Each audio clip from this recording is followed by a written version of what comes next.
Merci beaucoup, Étienne. Ce que le jubilé de la Réforme ne t'a pas permis de venir à Strasbourg, maintenant c'était le tour de ton rattrapage. Merci d'être venu maintenant pour cet événement-là. C'est une grande joie pour Patrice Alcindor et pour moi-même, Jean-Georges Kaltenbein, les deux présidents des deux unions d'église, de vous présenter maintenant cette nouvelle union d'église.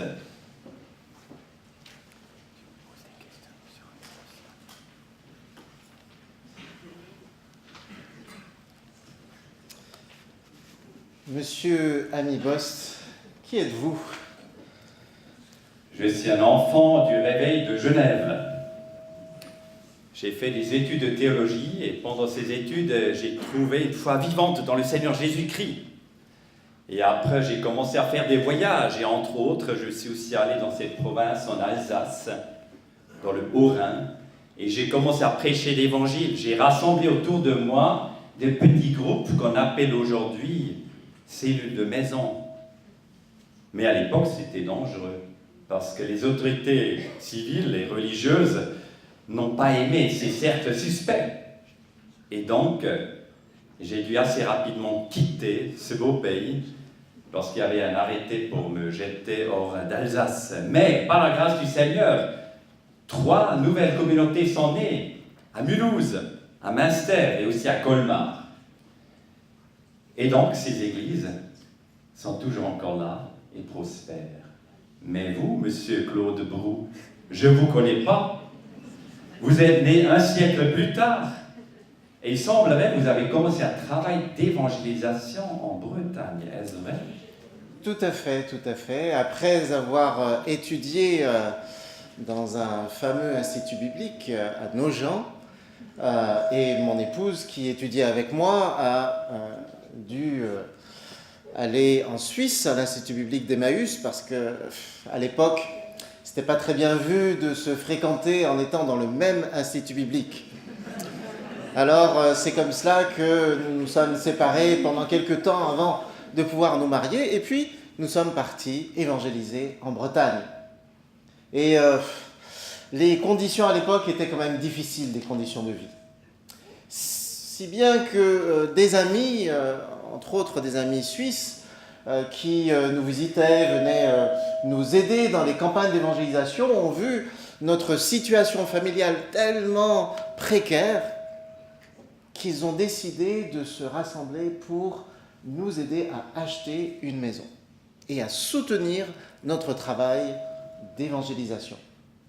Et c'est comme ça qu'est née une œuvre qui s'appelle France Mission.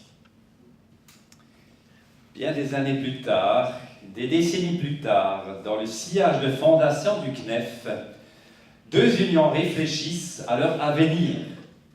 Aucune nécessité à cela, puisque les 2 savent qui elles sont.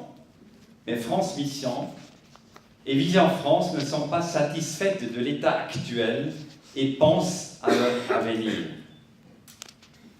C'est à partir de cela, les rencontres commencent entre les 2 équipes de direction en 2013. À l'Assemblée Générale en 2014, les 2 unions veulent examiner la possibilité d'une fusion. 1 an plus tard, les 2 équipes de direction ont la conviction pour présenter un projet de fusion. 2016, une pastorale commune suit, et finalement, lors des 2 assemblées générales en 2017, notre compréhension de l'Église selon le Nouveau Testament est adoptée par les 2 unions d'Église. Et nous en avons fait des consultations. Les collaborateurs et les églises sont consultées concernant le projet d'une manière globale, la conception de l'Église, les valeurs, l'identité actuelle et future, les différents documents qui font autorité dans la nouvelle union et finalement aussi le nom. Déjà en 2015, nous avons commencé à esquisser une vision. Et dans la deuxième partie de cette vision, nous avons dit le sens de notre démarche est donc une meilleure évangélisation de la France et une plus grande manifestation de l'unité. Et plus loin, nous avons formulé une vision impulser un mouvement. Premier point, ayant une vision dynamique de l'Église, comprise comme communauté des disciples en mission qui incarnent l'Évangile localement. Impulser un mouvement ayant une vision missionnaire forte visant la multiplication des églises en France et dans le monde, contribuant ainsi au progrès du royaume de Dieu. Troisièmement, suscitant plus d'élan pour les ministères dans leur diversité, notamment parmi les nouvelles générations. Quatrièmement, assurant un suivi des qualités de ses responsables et développant leur potentiel pour la formation continue. Cinquièmement, adoptant une théologie évangélique médiane et ouverte sur le monde contemporain. Et finalement, sixièmement, offrant aux membres de nos églises et au corps pastoral une famille spirituelle élargie sur l'ensemble du territoire national. C'était déjà en 2015 la deuxième partie de notre vision. Et nous avons conclu cette vision. Nous avons le rêve qu'une union d'église ressemble à ce qui est décrit ci-dessus. Dans quelle mesure une fusion peut-elle mieux contribuer à réaliser cela? Et ce constat de l'époque nous a humiliés. Nous avons regardé nos unions d'église de près, nous avons analysé nos églises locales et nous avons fait un constat qui nous humilie et qui nous interpelle. Ce constat que nous avons fait est un triple constat. Un constat qui a bien sûr ses racines d'abord dans une soif de voir nos églises se développer, une soif de voir des hommes et des femmes autour de nous rencontrer le Christ et être transformés par lui, une soif de voir nos églises se multiplier. Et nous faisons le constat que lorsque on considère le dynamisme des églises existantes, une part non négligeable sont en stagnation ou en déclin. La croissance de l'assistance dans nos églises ressemble à de l'addition, une faible addition, en moyenne 2 personnes de plus par an. Et nous avons soif de voir plus que cela. Mais nous constatons qu'il y a une simple addition et non pas une multiplication.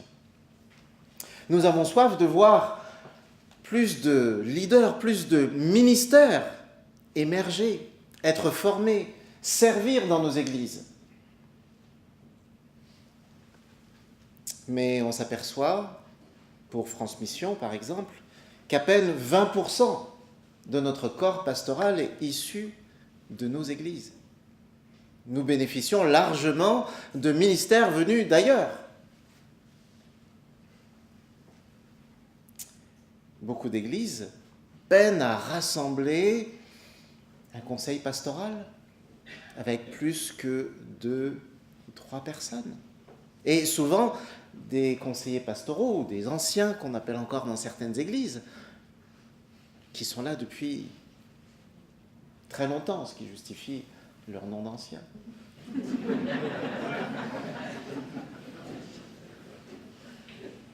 Nous avons soif de la multiplication, de voir nos églises se multiplier, mais nous constatons qu'il y a simplement une addition. À peine plus de 15% des églises ont donné naissance à une autre église. Et par exemple, dans France Mission, c'est un thème tellement important pour nous depuis des années. Parfois, on ne connaît France Mission qu'à travers ce prisme-là. C'est un peu réducteur. À peine 15% des églises ont donné naissance à une autre église. Sur les 16 implantations que nous avons accompagnées depuis 10 ans, 7 ont été menées par des implanteurs venant de l'extérieur de France Mission. 8 par des plantants ayant déjà eu un ministère à France Mission, comme un planteur ou non, et une seule par un couple de bénévoles issus de nos églises. Vision France, de son côté, a ouvert 3 nouveaux champs d'implantation d'églises depuis le début des années 90, dans le Jura, avec 3 églises, le second en 2006 en Vendée, une église multisite, le troisième depuis 2014 à Strasbourg. Nous sommes à la fois encouragés par cette addition de nouvelles églises, mais nous avons soif de voir plus. Nous sommes face à un triple constat. Nous voyons peu la multiplication des disciples, nous voyons peu l'émergence et la multiplication des ministères, et nous voyons peu la multiplication des églises. Nous nous réjouissons de ce que le Seigneur a déjà fait. Nous nous réjouissons de ce qu'il fait, mais nous avons soif de voir davantage. Alors que faire ? Étienne, tout à l'heure, a pris l'image de la semence, où il s'agit de semer, et c'est le Seigneur qui fait croître. Et celui qui sème se préoccupe de sa semence. Nous avons choisi plutôt l'image de l'ADN, où nous devons travailler en profondeur un ADN peut-être renouvelé, qui nous permet d'être ouverts à l'action de Dieu. Cet ADN devrait comporter au moins les 6 éléments suivants. Ça n'est pas limitatif, mais nous voulons mettre un accent particulier sur ces 6 éléments.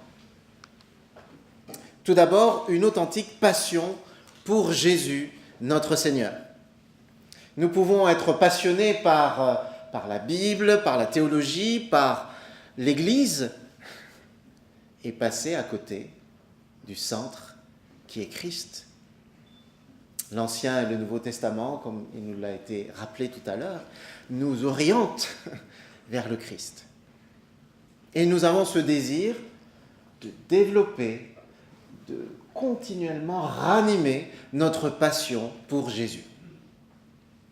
Deuxièmement, nous voulons donner une priorité au discipulat, avoir des vies accompagnées et, par la grâce de Dieu, transformées. Des hommes et des femmes qui s'engagent à vivre dans la présence de Jésus, à se laisser transformer par lui et à poursuivre son œuvre.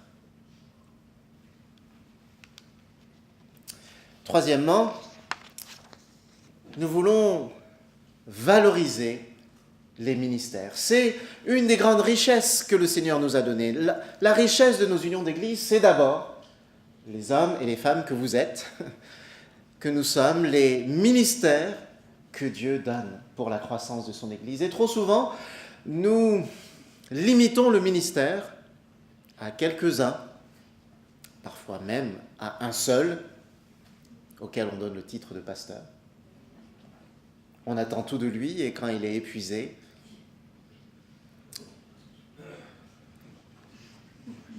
je vous laisse donner la suite.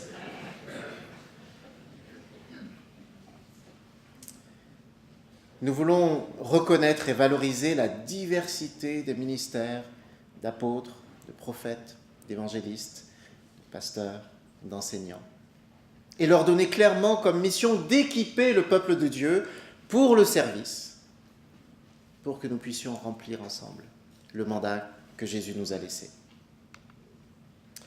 Ensuite, 4e élément d'ADN que nous devons cultiver, c'est d'être des églises pertinentes pour la ville, des églises, comme on utilise parfois ce terme aujourd'hui, missionnelles, c'est-à-dire des églises qui ont conscience qu'elles n'existent pas simplement pour elles-mêmes, mais qu'elles existent pour le monde qui les entoure.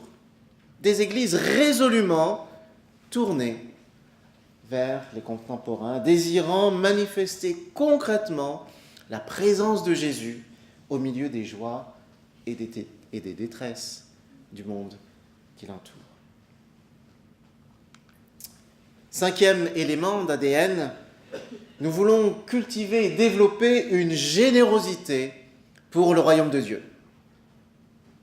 Très souvent, nous sommes, et dans une certaine mesure, c'est légitime, préoccupés par nos besoins immédiats, nos besoins personnels à titre individuel, mais même au niveau des communautés, par les besoins immédiats de notre communauté. Or, nous avons besoin d'apprendre à développer une véritable générosité, d'investir pour le royaume de Dieu. Les ressources que nous avons reçues, que ce soit des ressources financières, que ce soit des ressources humaines, ne sont pas simplement pour nos besoins, mais pour que nous puissions les investir avec générosité dans le royaume de Dieu. Et enfin, dernier point, dernier élément à chérir, à développer, un engagement de tous pour la multiplication. Nous parlons beaucoup et de plus en plus, et c'est tant mieux, de multiplication d'églises. Mais la réalité, c'est que trop souvent, cette flamme qu'on pourrait appeler une flamme apostolique est très souvent éteinte dans nos communautés. Nous devons, par la grâce du Seigneur, ranimer cette flamme. Toutes les églises devraient être impliquées dans au moins un des nombreux processus de multiplication d'églises possibles, que ce soit par l'envoi d'un implanteur ou par un soutien significatif pour une implantation, en développant des églises multisites, en multipliant des communautés sur un même lieu, en essaimant, et oui, même éventuellement en essaimant. Et pour cela, il nous faut de l'audace, de l'initiative, pour que l'Évangile se répande dans toutes les villes, les villages autour de nous. Et nous voulons vivre ces 6 éléments dans la dépendance du Saint-Esprit, comme il nous l'a été rappelé, qui est celui qui nous rend capables d'être des témoins et qui seul peut convaincre les hommes et les femmes de leurs besoins de salut et de la réponse qui est en Jésus. C'est un immense défi pour nous, un immense défi qui vaut la peine d'être relevé.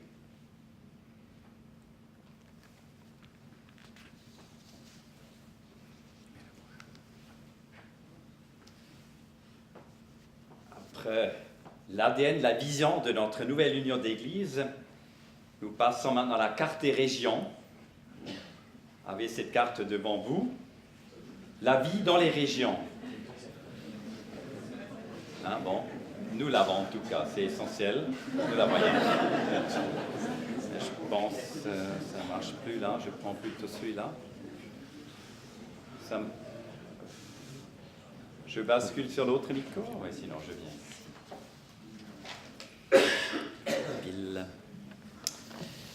Voilà, donc la région et la régionalisation sont essentielles pour Perspective. Parce que la communion réelle et concrète ne peut se vivre sur une petite échelle, donc régionale, et plus petite encore au niveau des réseaux d'églises. La région est le lieu d'articulation entre l'Union et les églises locales. Les objectifs, les services de l'Union sont promus et proposés au niveau régional. Le suivi des églises et des collaborateurs, la stratégie des implantations d'églises, le travail parmi les jeunes et les enfants, voici le cœur du fonctionnement régional. Les églises locales feront remonter leurs suggestions, rêves et projets pour Perspective par le biais des régions. Et chaque région aura son identité propre et son fonctionnement qui doit s'adapter à sa réalité et son contexte. Nous allons parler encore davantage des régions demain matin et aussi demain après-midi. L'équipe de direction, la nouvelle équipe de direction et donc chaque directeur régional anime avec une équipe la vie régionale. Ils mettent en place une équipe avec des profils variés qui permettent le suivi des collaborateurs des églises existantes et à naître. le directeur régional est surtout impliqué dans la vocation, l'équipement et la multiplication des ministères. Il s'occupera bien évidemment aussi de certaines questions nationales de perspective.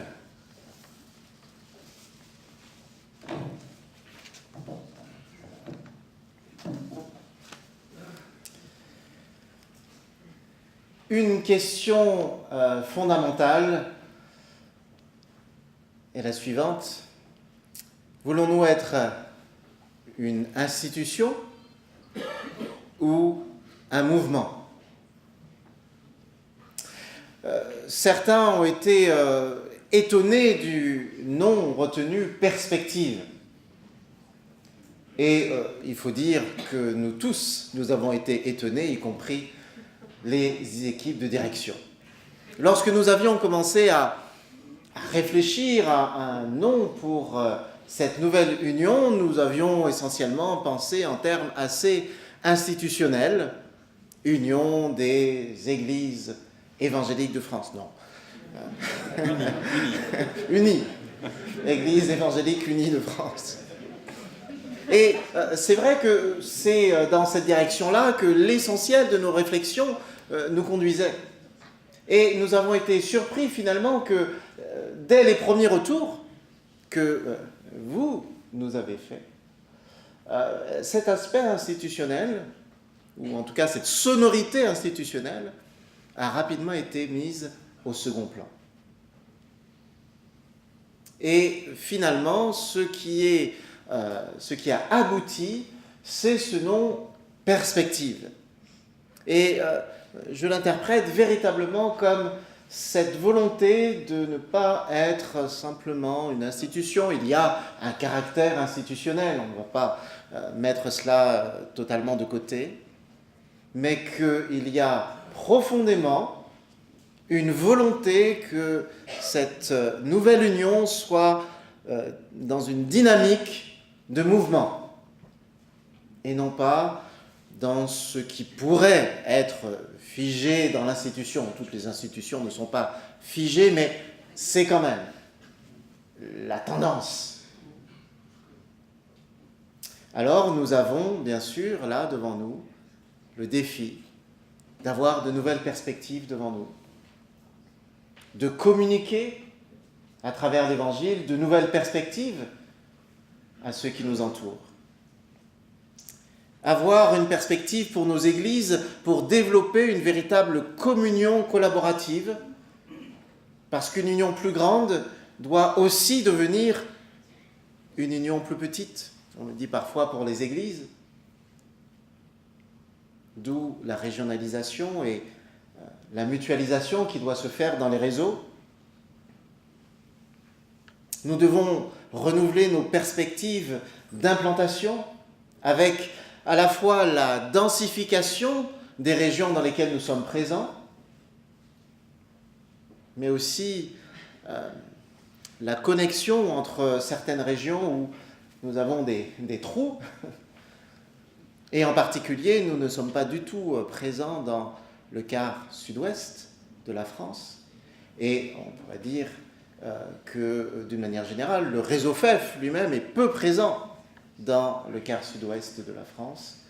Et nous avons besoin là d'avoir de manière très intentionnelle un mouvement d'implantation. Nous réfléchissons déjà à une implantation dans une des capitales régionales du Sud-Ouest et nous sommes déjà en contact avancé avec un couple d'implanteurs. Il y a aussi des projets sur Lyon qui devraient démarrer l'année prochaine, un troisième lieu dans le réseau Taverny-Cormeilles à l'horizon encore d'une année, d'autres quartiers de Strasbourg, la Vendée, Dijon, Bourg-en-Bresse, Bonn. Il y a déjà un voyage de reconnaissance en juillet avec des équipes potentielles dans cette région. Et puis, une dernière perspective qui est celle des ministères. On l'a déjà souligné, c'est notre première richesse. les hommes et les femmes donnés par Dieu. Et nous devons là aussi développer l'accompagnement des vocations, l'accompagnement des ministères, la formation, de pouvoir donner envie aussi aux plus jeunes, de pouvoir faire ce choix heureux. Je l'ai fait très tôt, dès après le lycée.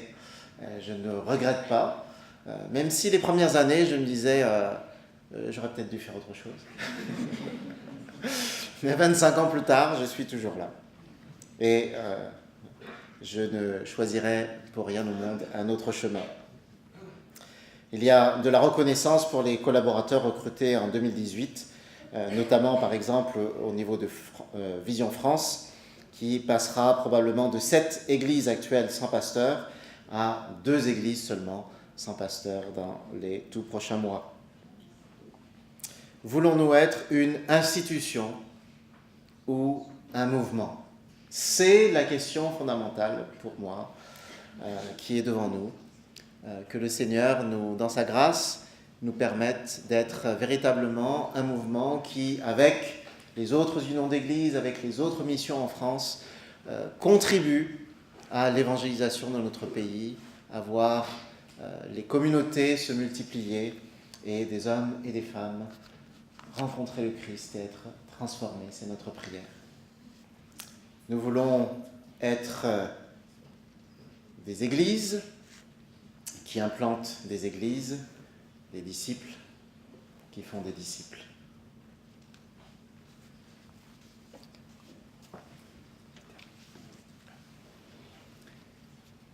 Nous aurons maintenant une première pause d'un quart d'heure, courte pause. Donc pour les personnes qui ne sont pas encore passées par le bureau d'accueil, je vous prie de monter au premier étage.